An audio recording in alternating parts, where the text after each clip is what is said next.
Are you sure? Here's the 30-second lesson on what legends know. Never ask a bride why she's getting married. Don't wear a skirt on a windy day. Deodorant is not a shower. Don't sniff chili flakes. And don't forget, saving is not investing.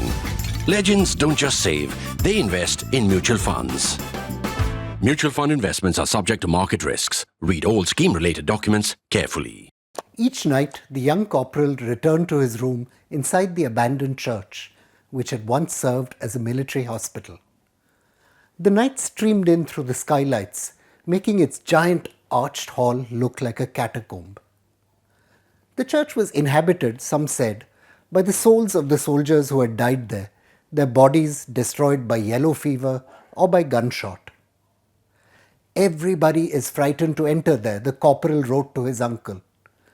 I am not frightened at all because I am the last to believe that departed souls will ever condescend to molest us.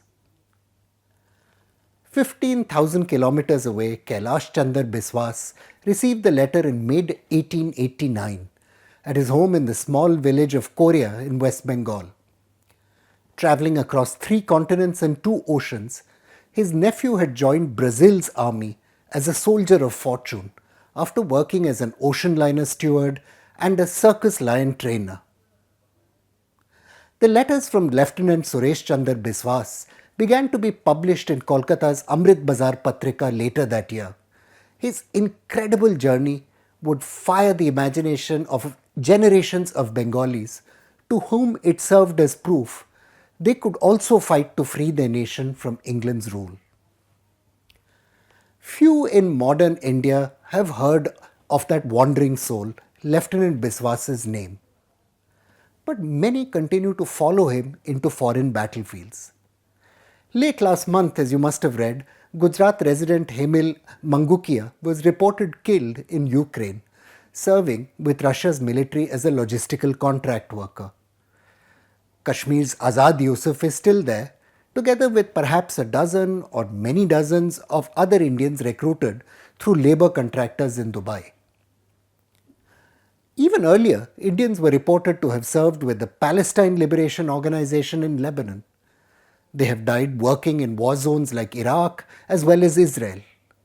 Many gave their lives in the course of the long, hopeless war to liberate Afghanistan from Taliban jihadists. 3 years from now, thousands of Agniveers recruited by the armed forces for 4 years' service under the Agnipath scheme will begin seeking hard-to-find jobs. Likely, many will be hired by multinational private military contractors who look to recruit trained soldiers from across the world.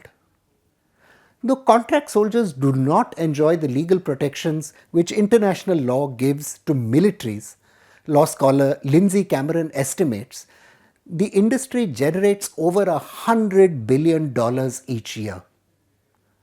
For decades now, successive governments have been squeamish at the prospect of Indian citizens serving foreign militaries.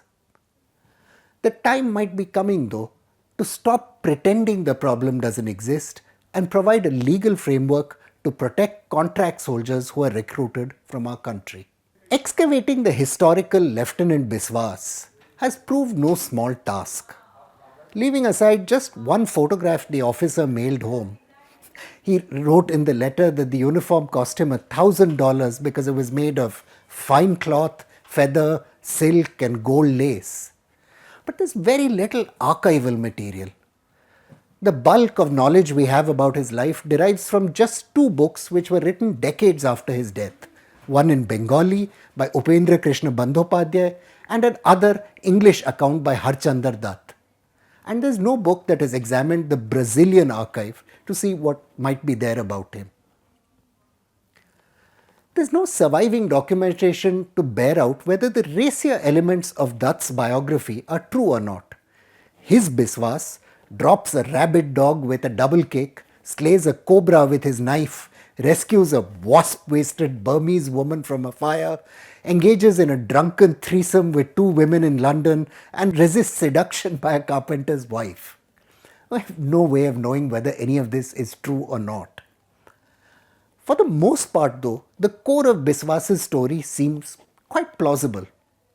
Following his less than enthusiastic embrace of school education, Dutt calls Biswas a great and bitter opponent of Saraswati, the goddess of learning. The young man eventually found work at Spencer's Hotel in Kolkata as a tout and a tour guide. Later though, Biswas was overcome by an urge to seek his fortune abroad, just as many young men are today. He travelled to Rangoon, had no luck, and then made the long journey to London. In London, he found work as a circus troupe performer, as a gymnast and weightlifter. In 1881, London's New Era newspaper reported on a performance by the Great Continental Menagerie, where Biswas appeared as a lion tamer. I quote from the newspaper report, "This daring young Hindu master of the king of beasts is loudly applauded for his display of temerity," the newspaper recorded. According to Dutt's account, Biswas fled with the circus to Mexico because of threats from the family of a German lover. From Mexico, he went to Brazil, joining the army at the suggestion of another woman who was to become his wife. The letters show he was promoted from ordinary soldier to Cabo Esquadra or corporal in 1887 and stationed at an outpost in Santa Cruz, where the then Emperor of Brazil had an estate. Later in 1894, Biswas was promoted to lieutenant after capturing a gun position held by naval mutineers during the Battle of Niterói. Niterói, by the way, is a city across the bay from Rio de Janeiro. The leading English language contemporary military history of the battle does not mention Biswas's role, but in his letters home, he said his bosses were very impressed and gave him a promotion.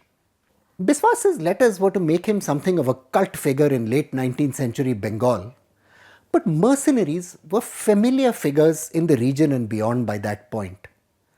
Very large numbers of Bengali mercenaries, historian G.J. Bryant has written, served in the East India Company as well as with French, Portuguese and various Indian rulers from the 18th century onwards. All these armies were similarly heavily dependent on mercenaries to fill the ranks of their infantry and provide specialist services to the cavalry and artillery. Remember, this was a time before nation states and citizenship, so people mainly fought for money, not national pride. Even today, Indian nationals serve in various foreign armies. There are Indians in the famous French Foreign Legion as well as in the United States military. Though unlike recruits into private corporations, these soldiers have the legal status of serving military personnel and all the protections that come with it. Large-scale recruitment into the British Indian Army during the First World War, historian Arvind Ganachari notes, was similarly motivated by the promise of various kinds of payoffs, not loyalty to the British Empire. George Morton Jack has noted that coercion was very liberally deployed by the British when families were not enthused by the idea of sacrificing their sons despite promises of land and money. The use of mercenaries remained widespread through the Cold War, scholar Akbar Ali Thobani records. They staged coups against hostile regimes and did various things that formal legal armies of nation states could not. I quote, "A private British firm, Security Advisory Services, did most of the recruiting in Africa," Thobani wrote, and the spokesman admitted that recruitment was financed with United States money and that the group was dealing through a liaison officer in the United States Embassy in London. Alison Stanger and Mark Eric Williams note that large multinational mercenary organizations, among them groups like Wagner, Sandline, XC Services, Military Professional Resources, Dyke Advisory and Paramount, all these organizations allow governments to engage in military operations without directly committing their soldiers. One organization called Executive Outcomes, which operates mainly in Africa, protects oil facilities, mines from rebels and trained conventional militaries, earning an estimated 40 million a year at its peak.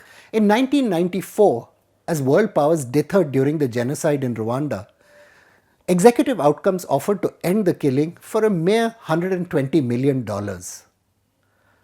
Firms providing mercenaries often had high-powered connections. Former United Kingdom Prime Minister Margaret Thatcher's son, Mark Thatcher, pleaded guilty in a South African court to planning and organizing a coup in Equatorial Guinea. The experience of being colonized with the aid of locally recruited mercenaries has made Indians deeply hostile to private military contractors. But across the world, the corporation's influence continues to grow. More and more countries are dependent on the services of various kinds of private military contractors.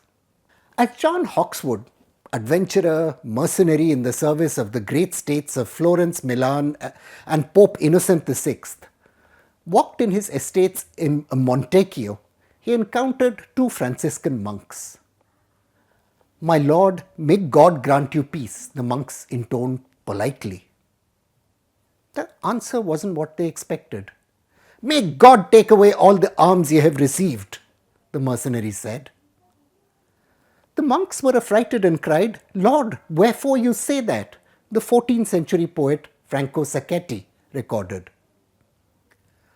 "Do ye not know that I live by war?" Hawkeswood replied, "and that peace would ruin me?" Even though the idea of mercenary soldiering remains morally abhorrent to many of us, the reality is that many Indians have sought and are seeking service overseas in pursuit of fortune. For Agniveers who will not be fortunate enough to find employment in the police or the organized private sector, the rewards of employment with private military contractors will outweigh the risks. There's just no way of avoiding that. To create an appropriate legal framework will allow Indian companies to profit from this global business and to protect their employees. At least Indians won't be thrown to the wolves. This is something the government needs to debate and address in a world where the nature of war is changing. I'm Praveen Swami and I'm a contributing editor to ThePrint. Thank you so much for watching Security Code.